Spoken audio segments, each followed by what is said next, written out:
Can Dick Grayson and his assorted team of Titans heroes hold out against Deathstroke and the Dark Army? Is any help coming at all? Well, let's hop into the pages of Dark Crisis on Infinite Earths number 6, the penultimate issue of this massive event series, and find out together, shall we? So then, as we join this issue, we actually see what went down with the rest of the Green Lanterns that escorted Hal Jordan to the big Black Lantern of Necron. They're waiting for him to come back, only to way too late get a distress call from Mr. Terrific and get jumped by a bunch more of the Great Darkness entities that come out of the Lantern. Again, proof positive that this newly corrupted version of the Great Darkness is much more evil and insidious than how it used to be. The Infinite Earths are back now, and they're already in danger of falling to this horrible parasitic plague of darkness that is eating up the entire multiverse. Meanwhile, back on Earth, John the Superman and the other assorted heroes are doing everything they can in the final assault by Deathstroke and the Dark Army. One by one, more heroes end up falling to the Dark Chain and becoming fuel for the brand new Infinite Earths as Pariah had planned. Though, interestingly enough, it's only right here at the end does Deathstroke himself actually clue into the idea that he hasn't been working for the primordial Great Darkness this whole time, but been working for Pariah, and honestly, he's not so sure how he feels about it. He wanted an end to his pain, even if that meant embracing full-on nothingness. Now back with the rest of the Justice League, they're weighing their options. You'll remember at the end of the previous issue, Pariah had threatened that if they leave this multiverse 2 that he'd created, there's a good chance that they would die. They ultimately don't end up worrying about it for too long, and Green Arrow himself gives an impassioned speech about how sometimes you just have to take the shot and hope for the best because, well, that's what heroes do, damn it. Then, of course, there's still the mechanics of how exactly they escape Pariah's realm. You remember that they were actually zapped here by the man himself, who is no longer here. The Flash and Green Lantern, though, think they have an idea. By pooling their powers together, Hal hopes to use the light spectrum so that the heroes can travel the highways and byways of the universe, while Barry uses his special multiversal vibrations to act as a kind of cosmic GPS system. Basically, it's a bunch of techno-babble to get us to a very cool scene wherein it's Hal who says, "Run, Barry, run," and where Barry actually says the Green Lantern oath. It's also here, too, now that we're in the penultimate issue of the story, a bunch of the different plot lines from throughout the book start paying themselves off. We see Jace Fox, the new Batman, and Yara Flor, the new young Wonder Woman, actually join the fight in its final moments to back up John the Superman. Of course, this is bringing their stories full circle as they rebuked John at the beginning of Dark Crisis and refused to join his team, but now when he needs the most, they end up coming to his aid, and in doing so forming a brand new trinity for a brand new generation. Hell, even Black Adam finishes his arc, gets over his survivor's guilt, and stops complaining long enough to help Mr. Terrific with his plan. You see, Terrific thinks if they can use Pariah's own antimatter cannon against him, then they can cut him off from his power source, the Great Darkness, and finally end this fight. Jace has a very cool scene wherein he uses the Fox family technical know-how to help jerry-rig the machine. Yara Flor remembers that, oh yeah, the lasso of truth actually has the ability to break people's delusions, and she hopes that she can use it to show Pariah that it was never the Great Darkness, that he heard talking to him in his head for all those years and said it was just his own madness beginning to manifest. It's a really good idea that sadly ends up not working because Pariah is way too far gone at this point to believe that he's the actual problem corrupting the Great Darkness right now, especially when he's so close to completing his plan of returning the Infinite Earths and in doing so wiping his slate clean and making amends for his greatest sin. John the Superman also very much distinguishes himself in the battle, fighting off the entire Dark Army on his own to buy Jace and Yara time to complete their parts of the plan. And oh man, does John take a titanic beating from some of his father's worst foes. He gets punched in the gut by Darkseid and takes an Omega Beam blast as well. In fact, he probably would have been killed too if Black Adam didn't swoop on in to try and get him out of harm's way. Again, paying off his character arc for the series, Black Adam talked the most shit to John specifically for what he was trying to do, and now here he is risking his own neck to save him. The antimatter cannon plan actually ends up working too. They turn it on Pariah, and he too is unmade, much like Barry Allen was back during the original Crisis storyline. Only here's the thing though, he's not mad about it, he's actually happy. This is, after all, the only thing he ever really wanted, a final end to his decades worth of suffering. And it's this small victory here that ends up kicking off a major domino effect because, hey, wouldn't you know it, it's right here, right now, the Justice League finally make their big return. We get a truly amazing amazing scene wherein Clark and John join forces as two Superman against Doomsday, who claim that the creature will never claim the life of another Superman so long as they live. In fact, scenes like that play out across the entire battlefield as the good guys eventually end up making ground on the Dark Army. We have the Bat family united, we have Wonder Woman fighting side by side with all the Amazons, even the Green Arrow family gets a little love in this. Though, in something that I'm sure will be important later, it seems that Ollie himself didn't actually make the jump back with everyone else.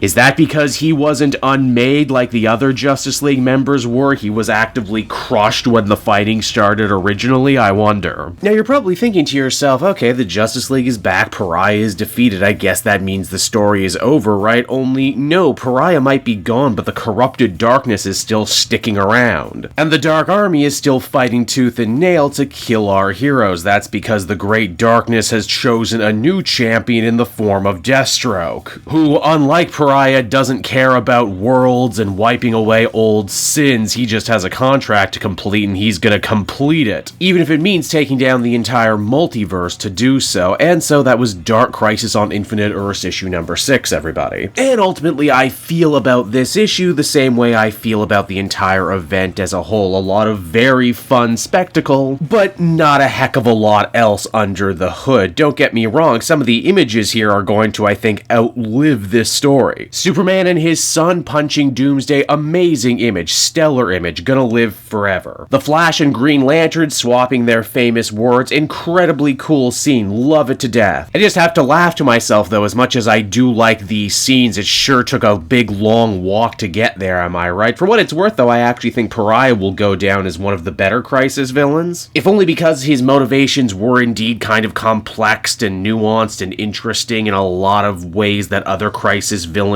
just aren't. You could also make the really strong argument too that in the end Pariah won. He got to bring back the Infinite Earths, and I'm assuming they're going to stick around, and he was also freed from his eternal suffering and punishment. I wish we got a little bit more insight into why Jason Yara decided to show up outside just because it was the end of the world. I know the Jace book apparently had a tie-in to Judgment Day that I missed, and they really couldn't do much with Wonder Girl because she doesn't have a book right now. Same deal with Black Adam. He has a book, it's just dealing with different stuff right now. And it's not like I ever doubted for a second that Black Adam wouldn't eventually come around to the right side. It's just, it seems that all it took was getting verbally smacked around a little bit by Mr. Terrific to get him to act right. Also, I really hope in the final issue they're able to adequately explain why bringing back the Infinite Earths was such a bad idea. I mean, obviously Pariah was going about it in the wrong way, kidnapping people and using them as living batteries. It just feels like everyone kind of jumped collectively at once to the we have to stop this, but not really explain why they needed to stop it. Overall, I would give this one another 8 out of 10. It's a fun, spectacle-filled popcorn muncher of a Crisis story, and any small complaints I do have ultimately feel small potatoes when compared to just how cool the rest of it is.